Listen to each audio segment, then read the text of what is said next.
Inspector episode 10 की starting में कोतो solution 2 का इस्तेमाल करती है और लिखती है कि स्टील लेडी बनाई हुई नहीं है, वो एक रियल घोस्ट है। तो सकी सैन पूछती है कि तुम तो ये साबित करने वाली थी कि ये एक भूत नहीं है।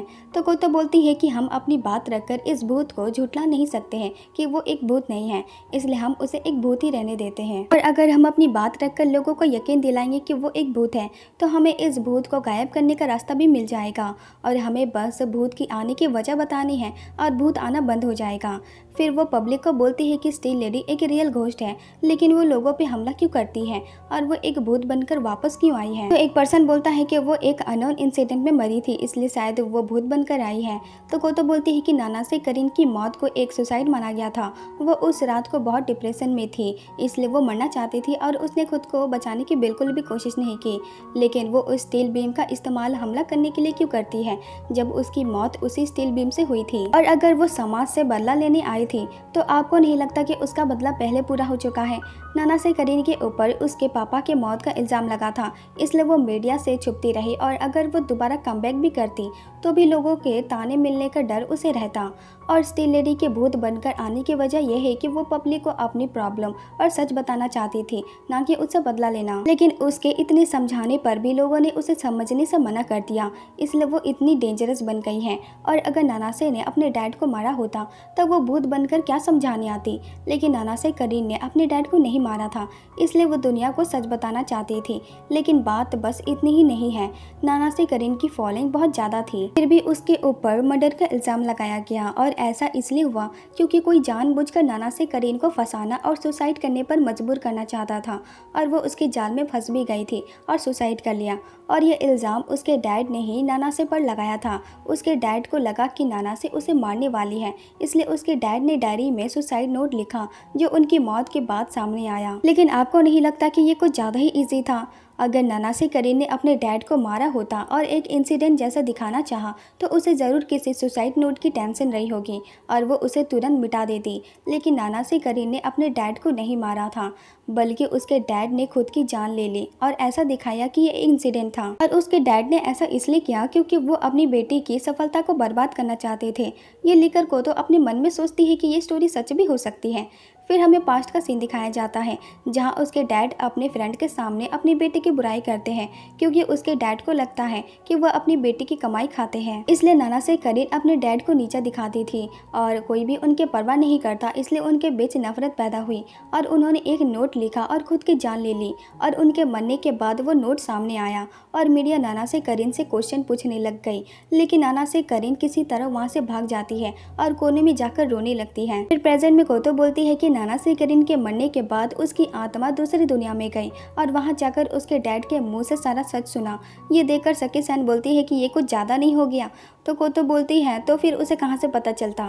फिर कोतो पब्लिक को बोलती है और उसे पता चला कि उसके डैड ने उसकी लाइफ बर्बाद की। ये सुनकर उसकी आत्मा को शांति नहीं मिली, इसलिए वो भूत बनकर आई लोगों को समझाने के लिए कि उसने अपने डैड को नहीं मारा था, बल्कि उसके डैड ने उसे मारा था। और अगर हम सब उसकी आत्मा की शांति के लिए प्रे करें तो स्टील लेडी गायब हो जाएगी। और ये देखकर सब कोतो पर यकीन करते हैं और नानासे करीन के लिए दुआ करते हैं।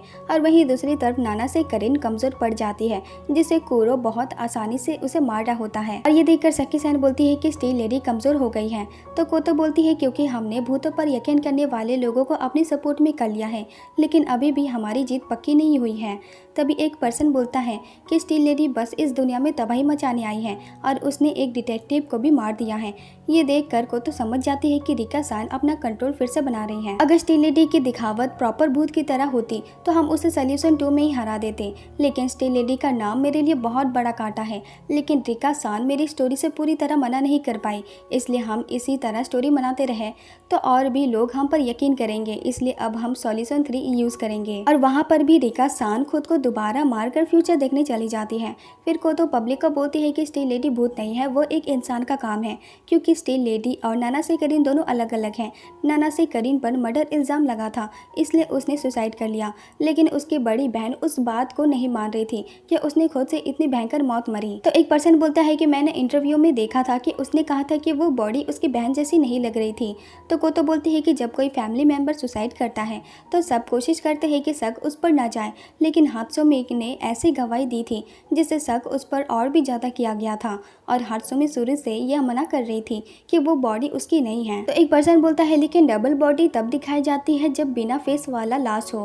तो कोतो बोलती है लेकिन उसके कपड़े बदले जा सकते थे और पुलिस में कोई उसका फिंगरप्रिंट में हेरफेर कर सकता था और उसका रूम का सामान किसी और के सामान से बदला जा सकता था और उसका दांत उसके फेस के साथ टूट चुका था और ऐसे कई लोग हैं जिसका ब्लड टाइप उसके जैसा है। और ये सब जानने के बाद आप सब इसे मुंह नहीं फेर सकते कि उसकी बॉडी बदली गई थी। तो एक पर्सन बोलता है लेकिन रियलिस्टिक में कहें तो बॉडी बदलना नामुमकिन होता है। तो कोतो बोलती है कि रियलिटी इंपॉर्टेंट नहीं रखता है क्योंकि उसकी बहन को शक था कि वो बॉडी किसी और की थी और उसके डैड का सुसाइड नोट किसी ने मीडिया में लीक किया था। और क्या सच में उसकी बड़ी बहन नानासे करीन से प्यार करती थी? देखा जाए तो हात्सुमी को हमेशा नानासे करीन से कंपेयर किया जाता था और हो सकता है कि उन दोनों की नहीं बनती हो। और जब उसके डैड मरे और ये इल्ज़ाम नानासे पे लगाया गया, लेकिन हात्सुमी ने अपनी बहन को बचाने की बिल्कुल भी कोशिश नहीं की, बल्कि उसने खुद वो नोट मीडिया में लीक किया था ताकि वो अपनी बहन से बदला ले सके। और जब नानासे करीन मरी तब उसकी बहन को लगा कि नानासे करीन अपनी मौत का दिखावा कर रही है और ये किसी और की बॉडी है ताकि वो हात्सुमी से बदला ले सके। और यही डर हात्सुमी को दिन रात सताने लगा कि उसकी बहन उसे मार देगी, इसलिए हात्सुमी को स्टील लेडी की जरूरत पड़ी। तो एक पर्सन बोलता है कि मैं समझा नहीं। तो कोतो बोलती है कि एक पर्सन था जो हात्सुमी की बहुत परवाह करता था और उसकी मदद करना चाहता था और उस पर्सन ने सोचा कि हात्सुमी को यकीन दिलाना होगा कि नानासे करीन मर गई है, इसलिए उसे एक आइडिया आया और उसने स्टील लेडी का भेष बनाकर नकली भूत को सामने लाया और उसने ये अफवाह को फैला दिया। तो एक पर्सन बोलता है तो आरोपी कौन है, क्या उसका बॉयफ्रेंड है? तो कोतो बोलती है कि हो ही नहीं सकता कि उसने अपने बॉयफ्रेंड को रात में ऐसी अजीब हरकतें करते हुए देखा होगा।